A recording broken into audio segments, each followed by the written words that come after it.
Welcome to episode 47 of Reverse the Relapse. And today we are exploring the cost of perfectionism. You're in the right place if you're ready to stop the sabotage and weight regain post weight loss surgery and start losing again. Hi, I'm Georgie Beams. I'm a psychologist who works in the area of emotional eating, sabotage, and weight regain for weight loss surgery patients. I work both in a weight loss surgery clinic as well as supporting women online to reverse the relapse. I honestly believe that psychology should be a mandatory part of everyone's weight loss surgery journey. Your body has had an upgrade to version 2.0 after surgery, but your mind has been operating at version 1.0. You're here to update your mind to match your body and get back on your weight loss path, and I'm here to help you.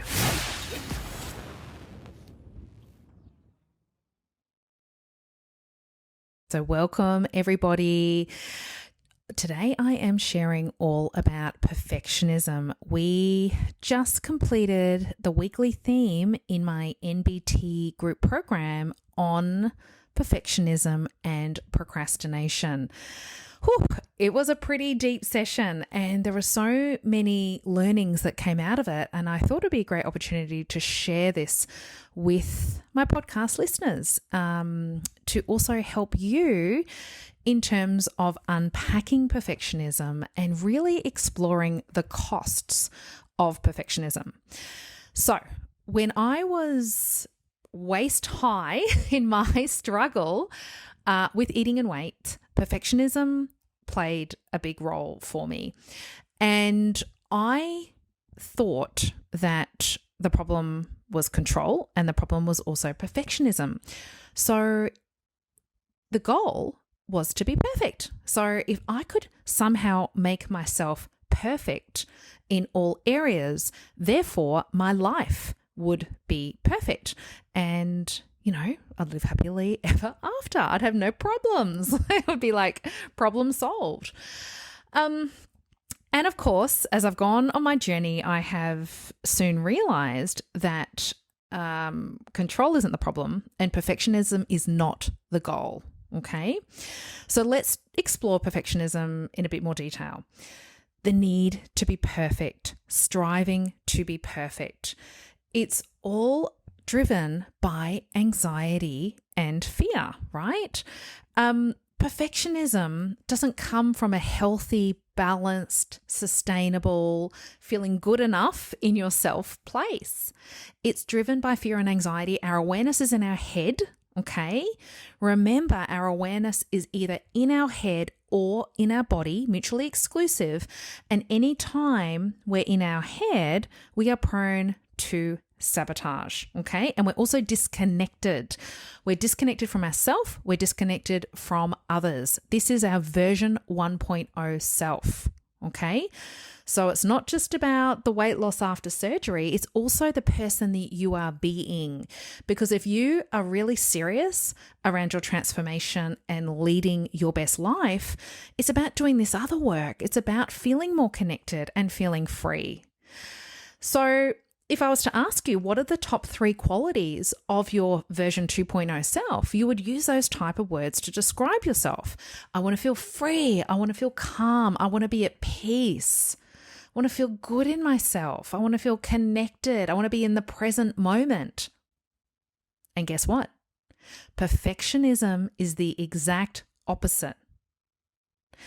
So I see many clients, when I first start working with them, sort of talk about this whole like needing to be perfect. Like, why can't I be perfect? You know, like it's almost like this is not fair. In my head, it was easy. In my head, it was just me working on just being perfect. And I get it because I was there myself and I was also doing the same thing, but it's a broken strategy. If that really worked, like how much effort, how much energy have you put into trying to be perfect? And has it worked? well, you would not be here now, right? It's a broken strategy. And we know the definition of insanity is trying to do the same thing over and over again, expecting a different result. So trying to be perfect is nothing more than a fantasy.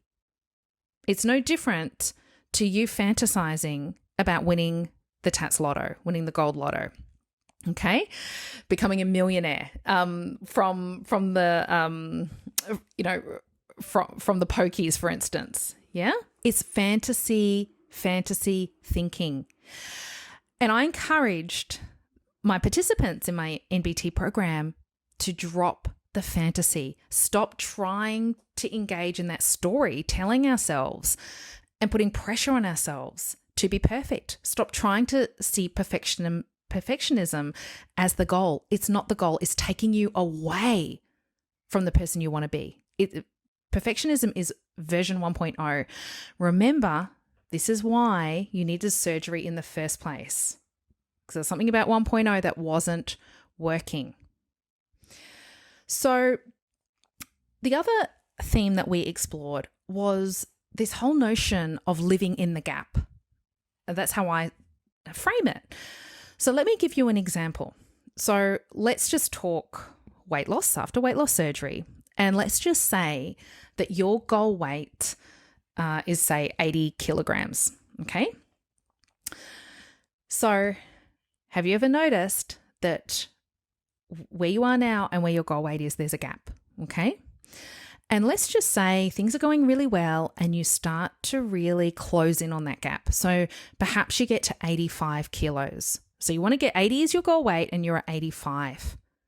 Guess what happens? You change the goalposts. Have you done that before? So nothing's ever good enough. You never get there. So this means that you are constantly living in the gap, because when you get close, you just change the goalpost even further out. So living a 1.0 life is about living in this gap, living in struggle, living like it's not enough, living in you need to be more, you need to do more. So I want you to ask yourself and reflect on the question of, what's this costing me? Living in the gap. What's it costing me in terms of my mental health? It's exhausting. Think about all that energy of trying to be perfect, living in the gap, feeling not enough. Yeah? Then to beating yourself up after it. Oh, I should have said that. I shouldn't have done that. Gosh, did I wear that? The second question I want you to reflect on is, what is the payoff? What is the benefit of me continuing to live my life in the gap? Because if we are repeating a behavior, there's always a payoff. These are some of the deeper reasons as to why we have a death-like grip on our control and our perfectionism. So the goal is to release. It's softening. It's allowing. It's trusting. This is 2.0. Connecting. Peace. Freedom. It's the opposite of a death-like grip on control and perfectionism. Now, as I said, you are listening here for a reason. You're wanting to learn more. You're wanting to shift. You're wanting to change. You're wanting to really step into your 2.0 self. The old way was perfectionism and control. The new way requires you showing up, being a different way. Relaxed, balanced, connected, softening, allowing. Now, this has a direct link with our procrastination, because we covered that as well today in our weekly session. So if you are a procrastinator eater, this is directly linked to perfectionism, because what happens is we're so scared to make a mistake. We're so scared of getting it wrong. The worst thing that could ever happen to a perfectionist is trying and only to feel like they've failed. So you better not risk it at all. It's about staying safe. Yeah. So it's better not trying and risking it rather than putting it all out there and not getting there. So what happens is we avoid, we procrastinate because we're so scared of making a mistake. And what's a great thing to do when you procrastinate? We eat. Gives us something to do. It numbs out some of the big feelings, the pressure that we feel from perfectionism. Procrastinating eating does that. So the other thing that I want to leave you with is around when this first started, the origins of your perfectionism. So for many of the clients that I've worked with, this started at a very early age. And, when this part of us, you would have heard me talk in previous episodes about parts. So when our perfectionistic part became over-functioning, it was to help us at a point in time. Like maybe we needed some extra protection because there was no one to protect us and we couldn't protect ourselves in any other way. But what happens as an adult is that it's still over-functioning. This perfectionistic side is still over-functioning and it's no longer working for us. It no longer serves us. And in fact, it's actually taking us away from our goal. It's taking us away from the person we truly want to be. It's taking us away from our version 2.0 self, staying at version 1.0, unchanged. So I want you to consider, when did this part start to overfunction? Now, for me, this happened when I was growing up because I was bullied. Okay, so I was bullied every day. And so I was humiliated and in front of other people, friends at school, boys. It's like the worst thing in the world when you're 15 years old. And so for me, it was around, if I can be perfect and I can control this, then I won't be so much of a target for the bullying. I can try to go under the radar a bit. Because obviously when you're bullied, you do not want to stand out. You don't want to draw any more attention to yourself. So that's when that started for me. And often when it starts, it just continues because we don't obviously understand about the parts and overfunctioning and underfunctioning, etc.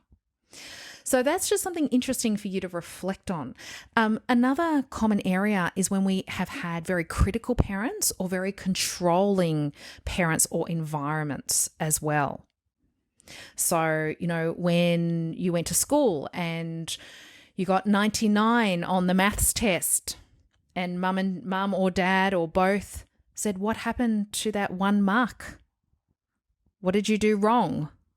Rather than, "Congratulations, you did an amazing job."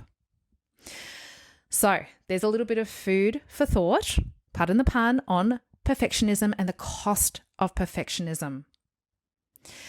And I want to encourage you to think about and take it one step further to start enacting.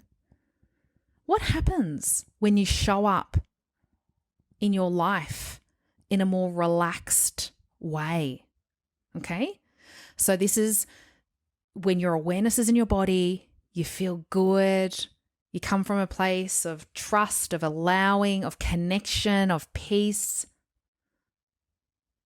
What happens when you start showing up in your life with your partner, with your kids, with your friends, with your family, at work? How you do one thing is how you do everything.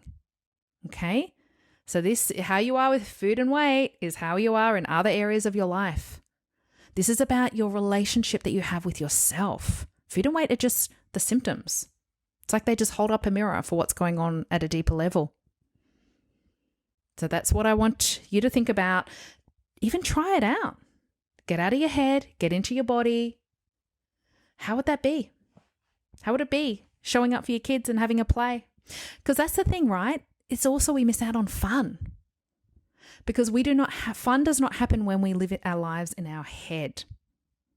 So do you want to be looking back on your life in 10, 20, 30 plus years and think, gosh, I didn't even have any fun. What was I doing? All this worry, trying to be perfect. And yet it's an illusion. I was never going to get there. I was living in the gap. What did I miss out on? It's time to make that change now. So if you want to take that first step on the path, then I encourage you to watch the free training below, where we explore the deeper reasons as to what will make your weight loss surgery a success in the longer term. All right, thank you for being here. I hope that this helped, giving you some things to think about, little challenge to enact, and I appreciate you all, and I will see you next week. Bye for now. If you loved the content in this podcast, you have to come and check out my one-on-one coaching program. We work together for 3 months to get you back in control and change your relationship with food for good. Now, I only have limited places available every month, so go to my website and click Work With Me. That's www.georgiebeams.com. See you over there.